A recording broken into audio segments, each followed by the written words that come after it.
हे friends, तो आज हम एक्सरसाइज 4.3 का क्वेश्चन नंबर 7 डिस्कस करने वाले हैं। और ये क्वेश्चन मुझे कह रहा है that the difference of squares of two numbers is 180 if the square of the smaller number is 8 times the larger number then find the two numbers. यानी कि दोस्तों इस क्वेश्चन के अंदर मुझे किसी दो नंबर्स के बारे में बात की गई है और मुझे बताया गया है कि उनमें से एक नंबर लार्जर है और एक स्मॉलर नंबर है। तो दोस्तों मैंने क्या किया, मैंने मान लिया कि जो मेरा लार्जर नंबर है वो है x और जो मेरा स्मॉलर नंबर है उसे मान लिया मैंने कि वो y है। दोस्तों इसके बाद मुझे क्वेश्चन के अंदर कहा गया था कि जो इन दोनों ही नंबर्स का स्क्वायर का डिफरेंस है it should be equal to 180। तो मैंने क्या किया, मैंने x स्क्वायर में से y स्क्वायर को माइनस कर दिया, यानी कि दोनों के स्क्वायर्स का डिफरेंस कर दिया और उसे रख दिया इज इक्वल टू 180 के। सो फ्रेंड्स अब आप यहां पर सोच रहे होंगे कि मैंने यहां पर x square minus y square किया है, मैं यहां पर y square minus x square भी तो कर सकता था। लेकिन फ्रेंड्स ऐसा नहीं है, क्योंकि जरा ध्यान से ऑब्जर्व कीजिए, इन दोनों ही स्क्वायर्स का जो डिफरेंस आ रहा है वो है प्लस 180, यानी कि एक पॉजिटिव नंबर है। और दोस्तों दो नंबर्स का जो डिफरेंस है वो पॉजिटिव तभी आता है जब हम एक बड़े नंबर में से छोटा नंबर सब्ट्रैक्ट करते हैं। इसलिए मैंने बड़े नंबर के स्क्वायर यानी कि x स्क्वायर में से छोटे नंबर के स्क्वायर यानी कि y स्क्वायर को माइनस किया है। और इसलिए मैं यहां पर y स्क्वायर में से x स्क्वायर को माइनस नहीं कर सकता, क्योंकि अगर मैं ऐसा करूंगा तो मेरा जो आंसर है वो नेगेटिव में आना चाहिए। लेकिन मुझे इस क्वेश्चन के अंदर गिवन था कि जो मेरा आंसर है यानी कि जो डिफरेंस है वो पॉजिटिव 180 है, यानी कि प्लस का 180 है। इसलिए मैंने यहां पर x square minus y square किया है। तो दोस्तों यहां पर मेरे को इस क्वेश्चन के अंदर एक और भी बात बताई गई थी, और वो ये कि जो मेरे छोटे नंबर यानी कि स्मॉलर नंबर का स्क्वायर यानी कि y स्क्वायर है it is equal to 8 times the larger number, यानी कि 8 टाइम्स x यानी कि 8x। इसका मतलब इस क्वेश्चन के अंदर मुझे गिवन था that y square is equal to 8x। तो मैंने क्या किया, यहां पर ये जो y स्क्वायर है इसकी जगह पर 8x को सब्स्टिट्यूट कर दिया। और जैसे ही मैंने किया आप यहां पर देख पा रहे होंगे कि मेरे पास यहां पर x स्क्वायर के अंदर एक क्वाड्रेटिक इक्वेशन बन चुकी है।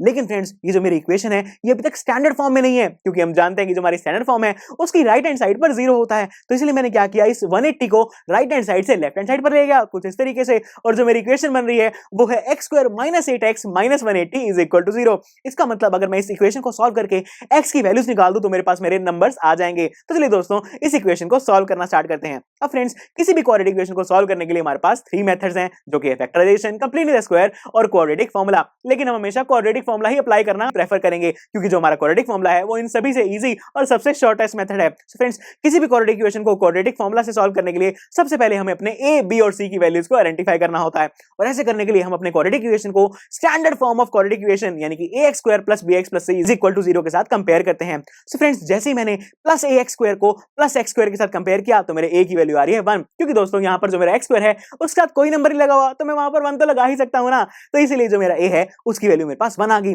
बिल्कुल इसी तरीके से जब मैंने प्लस bx को माइनस 8x के साथ कंपेयर किया तो जो मेरा b है उसकी वैल्यू मेरे पास आ रही है माइनस 8, और सबसे लास्ट में प्लस c को माइनस 180 के साथ कंपेयर करने के बाद मेरे पास c की वैल्यू आ रही है माइनस 180। तो दोस्तों इसी के साथ मेरे पास मेरे तीनों a, b और c की वैल्यूज आ चुकी हैं। तो चलिए फिर बढ़ते हैं हमारे सेकंड स्टेप की तरफ, जिसमें हम ये चेक करेंगे कि जो हमारी क्वाड्रेटिक इक्वेशन है उसके सॉल्यूशंस एग्जिस्ट भी करते हैं या फिर नहीं। और ऐसा करने के लिए हम अपने a, b और c की वैल्यूज को b स्क्वायर माइनस 4ac के अंदर सब्स्टिट्यूट करेंगे। सो फ्रेंड्स सबसे पहले मेरे पास b स्क्वायर यानी कि माइनस 8 का स्क्वायर, उसके बाद है माइनस 4 मल्टीप्लाइड बाय a यानी कि 1 मल्टीप्लाइड बाय c यानी कि माइनस 180। सो फ्रेंड्स जो मेरा माइनस 8 का स्क्वायर है it will give me plus 64। और जब मैंने बाकी बची हुई टर्म्स को सॉल्व किया तो सॉल्व करने के बाद मेरे पास आ रहा है प्लस 720, और 720 और 64 को ऐड करने के बाद मेरे पास आ रहा है 784। यानी कि मैं कह सकता हूं कि जो मेरा b स्क्वायर माइनस 4ac है उसकी वैल्यू है मेरे पास 784 व्हिच इज ग्रेटर देन 0, यानी कि जो मेरी क्वाड्रेटिक इक्वेशन है उसके सॉल्यूशंस एग्जिस्ट करते हैं। तो आइए दोस्तों अपनी क्वाड्रेटिक इक्वेशन के सॉल्यूशंस फाइंड आउट करते हैं क्वाड्रेटिक फार्मूला को अप्लाई करके, जो कि हमें बताता है that x is equal to minus b plus minus root b square minus 4ac divided by 2a। So friends इस फार्मूला के अंदर सबसे पहले मेरे पास minus b which is equal to minus minus 8, क्योंकि जो हमारा b है उसकी वैल्यू हमारे पास माइनस 8 थी। इसके बाद है प्लस माइनस का साइन, उसके बाद है root b square minus 4ac, लेकिन b स्क्वायर माइनस 4ac की वैल्यू हम पहले ही निकाल चुके हैं which is equal to 784 divided by 2a यानी कि 2 into 1, क्योंकि हमारे a की वैल्यू 1 थी यहां पर। तो दोस्तों मैं यहां देख पा रहा हूं कि सबसे पहले है मेरे पास माइनस माइनस 8, तो दोस्तों यहां पर माइनस माइनस कैंसिल हो जाएंगे and they will give me plus 8। उसके बाद है प्लस माइनस का साइन, उसके बाद है अंडर रूट 784, और दोस्तों ये जो 784 का रूट है it is equal to 28 divided by 2 into 1, और 2 into 1 क्या होगा, राइट 2 into 1 होता है 2। सो फ्रेंड्स मैं यहां देख पा रहा हूं कि जो मेरी x के लिए इक्वेशन बन रही है वो है x is equal to 8 plus minus 28 divided by 2। इसका मतलब दोस्तों यहां पर मैं जब एक बार प्लस साइन को और एक बार माइनस साइन को कंसीडर करूंगा तो मेरे पास x की 2 वैल्यूज आ जाएंगी। सो फ्रेंड्स जब मैंने प्लस साइन को कंसीडर किया तो मेरे पास x की वैल्यू आ रही है that x is equal to 8 plus 28 divided by 2, और जब मैंने माइनस साइन को कंसीडर किया तो मेरे पास x की वैल्यू आ रही है that x is equal to 8 minus 28 divided by 2। तो आइए दोस्तों इन दोनों ही वैल्यूज को सॉल्व करके हम x की दोनों वैल्यूज निकाल लेते हैं। फ्रेंड्स जो मेरी x की फर्स्ट वैल्यू वैल्यू है उसका जो न्यूमरेटर है वो है 8 + 28 डिवाइडेड बाय 2 और 8 + 28 विल गिव मी 36 और जब मैंने 36 को 2 से डिवाइड किया तो मेरे पास आ रहा है 18 यानी कि जो मेरे x की फर्स्ट वैल्यू है वो है x = 18। बिल्कुल इस तरीके से जब मैंने सेकंड वैल्यू को सॉल्व करना स्टार्ट किया तो सेकंड वैल्यू के न्यूमरेटर में मेरे पास है 8 - 28 डिवाइडेड बाय 2 और दोस्तों 8 - 28 विल गिव मी -20 और जब मैंने -20 को 2 से डिवाइड किया तो मेरे x की सेकंड वैल्यू आ रही है -10 यानी कि दोस्तों इस गिवन क्वाड्रेटिक इक्वेशन की जो टू रूट्स हैं वो है मेरे पास x = 18 एंड x = -10। तो दोस्तों यहां पर ये जो x है ये मुझे इस क्वेश्चन के अंदर बता क्या रहा था, right, it was equal to my larger number. तो दोस्तों यहां पर तो मेरे पास x की 2 वैल्यूज हैं, मैं यहां पर x की कौन सी वैल्यू कंसीडर करूं?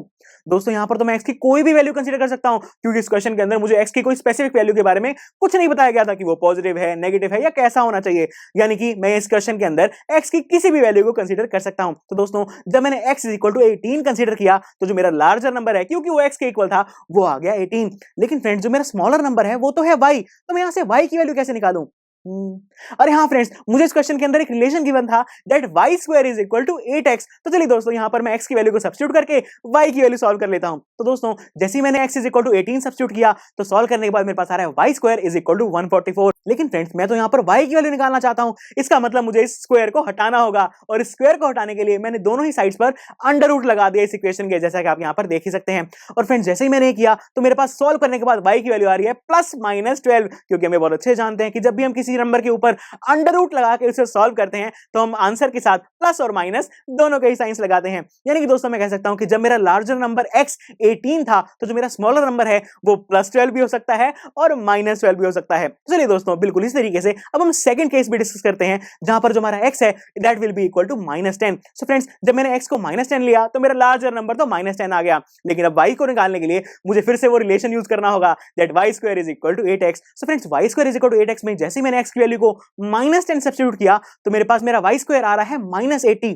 लेकिन दोस्तों क्या किसी नंबर का स्क्वायर कभी माइनस में हो सकता है, कभी नेगेटिव हो सकता है? नहीं फ्रेंड्स, ऐसा तो नहीं है। जैसे कि फ्रेंड्स मैंने क्या किया, मैंने 2 लिया और उसका स्क्वायर करके देखा तो मेरे पास आया +4।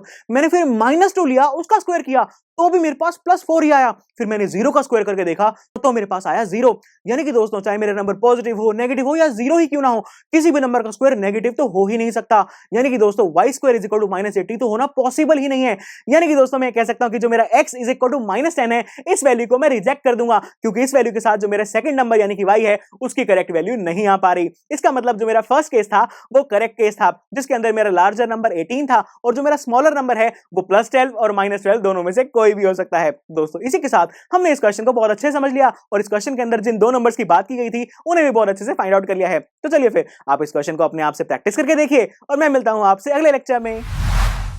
आई एम श्योर स्टूडेंट्स आपको ये लेक्चर काफी पसंद आया होगा और ऐसे ही मजेदार तरीके से अपने हर एक कॉन्सेप्ट क्लियर करने के लिए डाउनलोड कीजिए PUStack ऐप को, जहां पर आपके पास और भी बहुत सारे ऑप्शंस होंगे जैसे कि back exercise solutions, tip videos, sample papers and much more. So what are you waiting for? Download the app now.